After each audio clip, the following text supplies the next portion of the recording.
Ahora le aprecio mucho a la ministra de la Suprema Corte de Justicia de la Nación, Yasmín Esquivel Moza, que me haya aceptado esta llamada. Ministra, buenas tardes, me da mucho gusto saludarte, ¿cómo estás?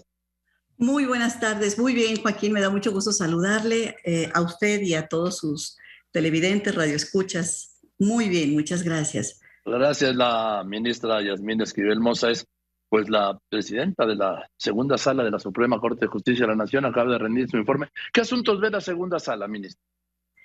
Pues la segunda sala, efectivamente, el día de ayer se rindieron los informes de las dos salas, la primera sala y la segunda. La primera sala ve los temas civiles, los temas que tienen que ver con todas las cuestiones penales, y la segunda sala vemos los temas laborales y administrativos, aunque en la materia administrativa la compartimos ambas salas. Entonces, esencialmente materias laborales y la materia laboral y la materia administrativa, Joaquín. En lo administrativo, ¿qué interviene? ¿Qué abarca? Bueno, lo administrativo es todos aquellos actos de autoridad que emite, todos los actos de autoridad que se emiten y cuando el gobernado se inconforma contra los actos de autoridad que son los que emite. Cuando existen acciones por parte del gobierno, actos de autoridad, leyes que expide inclusive legislativo, todos estos actos en materia administrativa pueden ser impugnables en la vía administrativa, todos los actos de autoridad.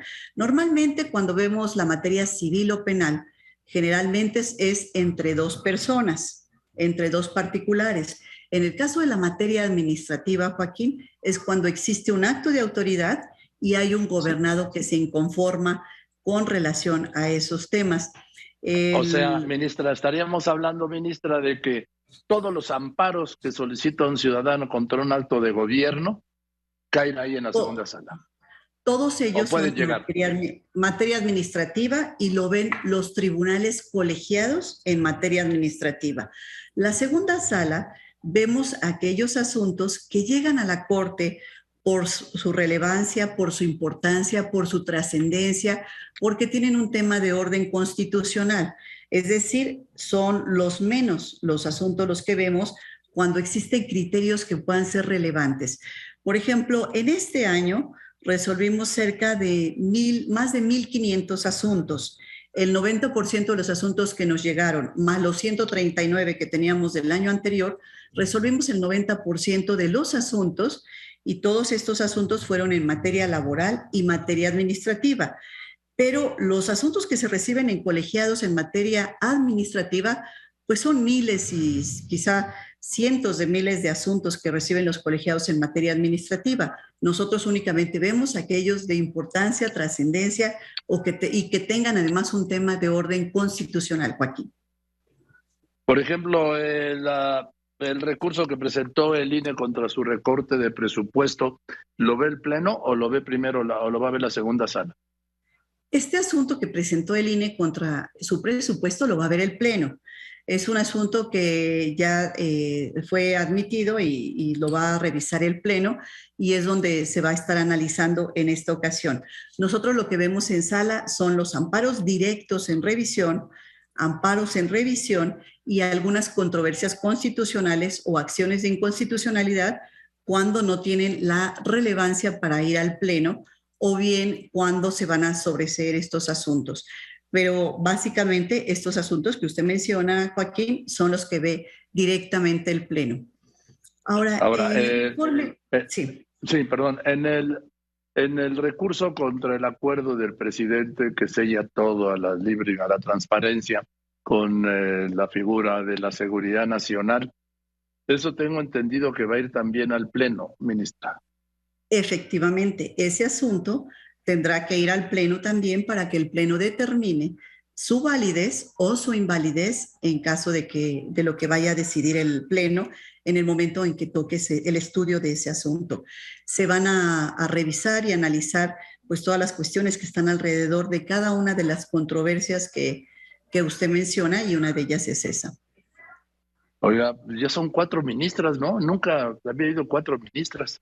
Fíjese, Joaquín, que efectivamente tenemos 3 hechos que son históricos. El primero de ellos es que por primera vez presiden dos mujeres, la primera y la segunda sala de la Corte. Están presididas por dos mujeres. Otro hecho histórico importante es que justamente el mes pasado se nombró a la ministra Loretta Ortiz Alf, la ministra número 14 en la historia de la Corte. Ahora vamos a ser 4 ministras las que integremos el pleno de 11 de sus integrantes, 4 de 11.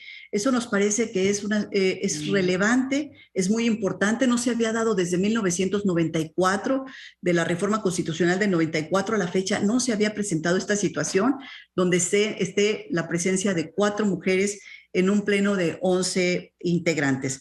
Ahora, considerando que desde que se instauró la Corte Suprema en la primera Constitución Federal, la primera mujer fue nombrada después de 137 años. María Cristina Salmorán de Tamayo fue nombrada después de 137 años.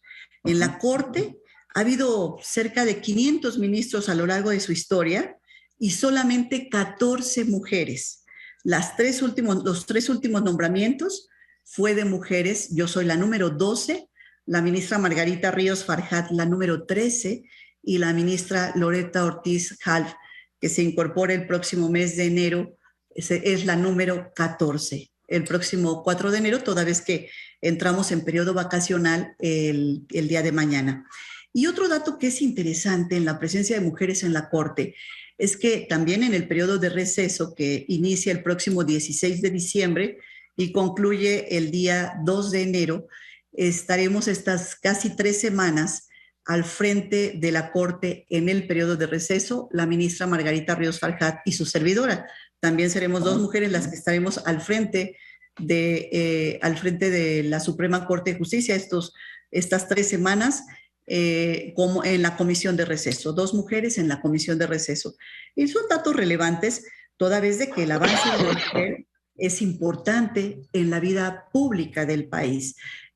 Para nosotros considero que es muy importante que en los lugares donde se toman las decisiones haya mujeres. Si el 51% de la población, de acuerdo con los datos del INEGI, son mujeres, pues también la presencia de nosotras en todos los órganos de decisión debiera estar presente.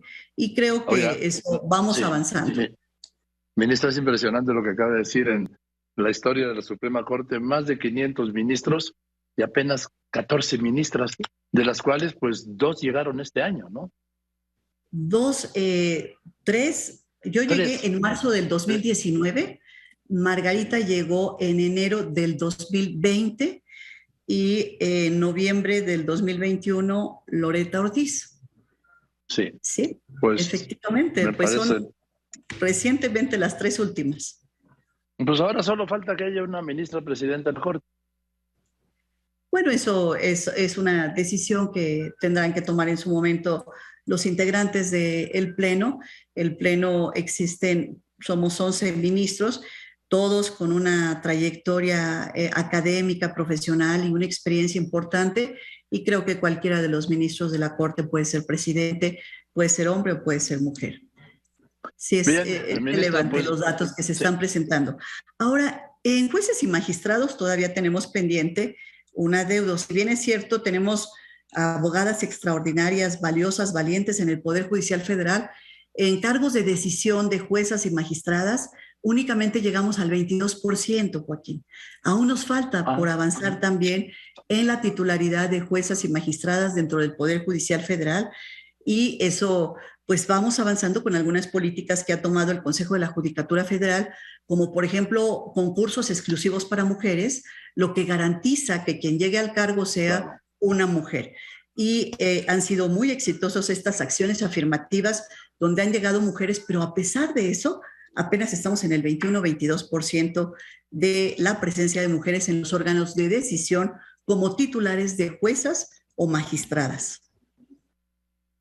En fin, pues vamos, gracias, ministra. Le mando un saludo a la ministra. Al contrario, Joaquín, me da mucho gusto saludarle. Al contrario, igualmente a usted y a todo su auditorio. Gracias, Joaquín. Gracias, ministra, que esté muy bien, presidenta de la segunda sala de la Suprema Corte de Justicia de la Nación. Y tengo más información con Laura Pérez.